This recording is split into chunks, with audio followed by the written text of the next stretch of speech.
Assalamualaikum warahmatullahi wabarakatuh. Nama saya Siti Khoridatul Zahra dari Prodi PIAUD 1B IPMAFA. Di sini saya akan menyampaikan presentasi rangkuman materi pada makalah 1, 2, 3 mata kuliah SEPI. Sebelumnya kita pelajari bahwa sejarah pemikiran dan peradaban Islam pada masa Rasulullah SAW dan Khulafaur Rasyidin. Sebelum datangnya Islam, kehidupan sosial bangsa Arab boleh dikatakan jauh nilai-nilai moral yang beradab. Kondisi alam yang penuh bebatuan, gersang, tandus, serta udara yang panas dan minimnya ketersediaan air hangat, air sangat berpengaruh terhadap pembentukan karakter orang-orang yang di sana. Di sini langsung saja rangkuman dari sejarah pemikiran dan peradaban Islam periode klasik 1, yaitu pada periode Mekah. Nabi Muhammad SAW setelah diutus menjadi nabi dan rasul mulai memberikan perubahan yang sangat drastis, terlebih dalam bidang akidah dan akhlak. Sedangkan pada periode Madinah, di mana suasana sangat berbeda dengan masa di Makkah, Nabi tidak hanya sebagai pemimpin agama, akan tetapi juga pemimpin negara. Nabi mulai mendirikan pondasi-pondasi kemasyarakatan seperti mendirikan masjid, kekuatan persatuan dengan mempersaudarakan kaum Muhajirin dan Ansor, serta membuat perjanjian damai antara kaum muslimin dengan orang-orang Yahudi yang berada di Madinah, sehingga peradaban Islam yang dibentuk oleh Nabi di Madinah menjadi kokoh serta kuat dan meluas di seluruh wilayah Arab. Yang kedua, pada periode klasik 1 ini, perkembangan peradaban Islam pada masa Khulafaur Rasyidin mengalami kemajuan sangat pesat. Dalam tersebut ditandai dengan pembangunan di berbagai bidang, misalnya perluasan wilayah, kekuasaan, pertahanan, militer, pembangunan armada angkatan laut, pembentukan lembaga Baitul Mal, pembangunan sarana ibadah, pembukuan Al-Quran, pengembangan ilmu pengetahuan, dan lain-lain. Dalam rangkuman periode klasik 2, Muawiyah adalah pendiri dinasti Umayyah. Dia merupakan putra dari Abu Sufyan bin Harf ibnu Umayyah ibnu Abdul Syam ibnu Abdul Manaf. Sebagai keturunan dari Abdul Manaf, Muawiyah memiliki hubungan kerabat dengan Nabi Muhammad SAW. Pada masa dinasti Umayyah berlangsung selama 91 tahun dengan 14 orang khalifah. Berbagai kemajuan telah diperoleh pada masa dinasti ini, yakni dalam bidang administrasi, serta peninggalan peradaban Islam pada masa dinasti Umayyah ada yang berbentuk fisik seperti bangunan-bangunan, sarana-sarana umum dan sebagainya, dan non-fisik seperti intelektual dan ilmu pengetahuan. Nama dinasti Abbasiyah diambil dari nama salah seorang paman Nabi, yaitu yang bernama Al-Abbas ibnu Abdul Al-Muttalib ibnu Hisham. Dinasti ini didirikan oleh Abdullah Al-Saffah ibnu Muhammad ibnu Ali ibnu Abdullah ibnu Al-Abbas. Orang Abbasiyah merasa lebih berhak daripada Bani Umayyah atas kekhalifahan Islam, sebab mereka adalah dari cabang Bani Hashim yang secara nasab keturunannya lebih dekat dengan Nabi. Pada masa pemerintahan Daulah Abbasiyah, khususnya pada Khalifah Harun al-Rasyid dan putranya Al-Ma'mun, adalah masa keemasan ilmu pengetahuan dan kebudayaan dalam dunia Islam. Pada masa ini, umat Islam telah memberikan kebebasan bagi berperangnya akal dan pikiran untuk kemajuan manusia saat ini.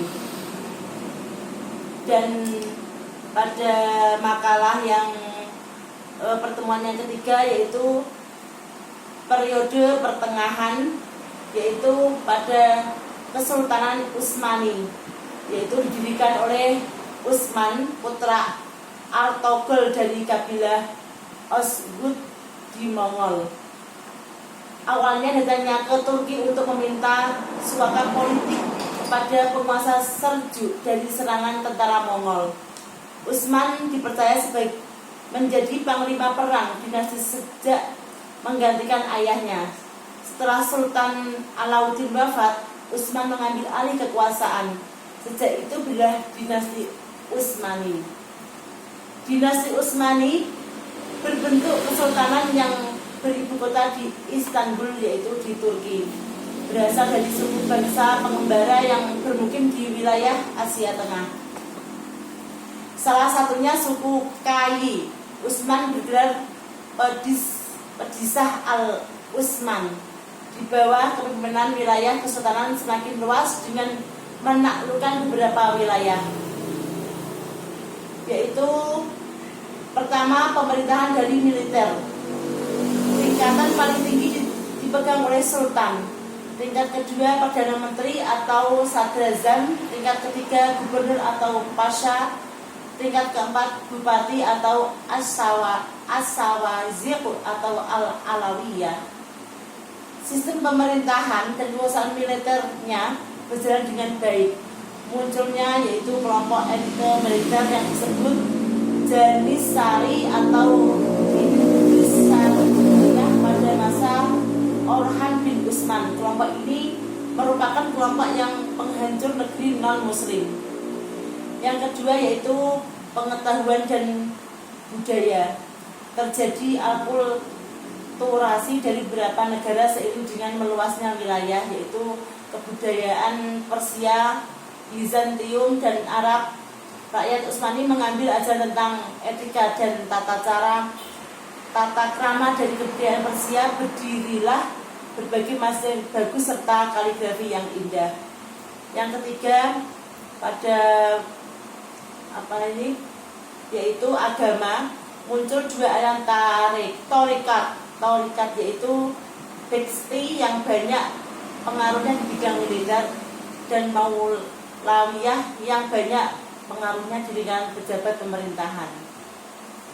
Selanjutnya kerajaan Safawi didirikan oleh Syekh Ismail. Awalnya sebuah gerakan torikoh yang bernama Safawiyah yang menjadi gerakan politik dipimpin oleh Syekh Safiuddin Ishaq. Gerakan ini memasuki wilayah politik yang pemerintahan karena merupakan tarekat militer yang para pengikutnya berkeinginan memainkan peran politik untuk memperkokoh kekuasaannya. Pada masa Ismail menerapkan Syiah Isra Asyariyah sebagai agama negara. Sebelum Persia berada di bawah kekuasaan Sunni, maka ia mendatangkan ulama Syiah dari Irak dan Lebanon untuk tujuannya. Program ini mengalami pertentangan yang berat karena tidak boleh mengubah ideologi rakyat dari Sunni ke Syiah.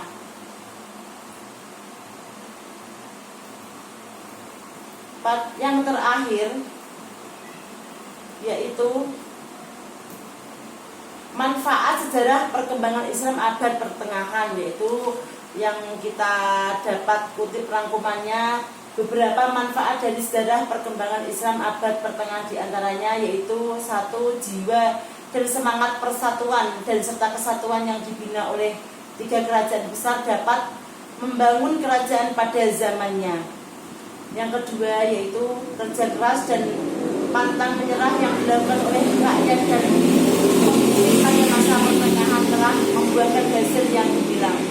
Yang ketiga yaitu kreativitas dan ketekunan yang dimiliki para ilmuwan pada masa pertengahan telah melahirkan berbagai ilmu pengetahuan dan perkembangan kebudayaan.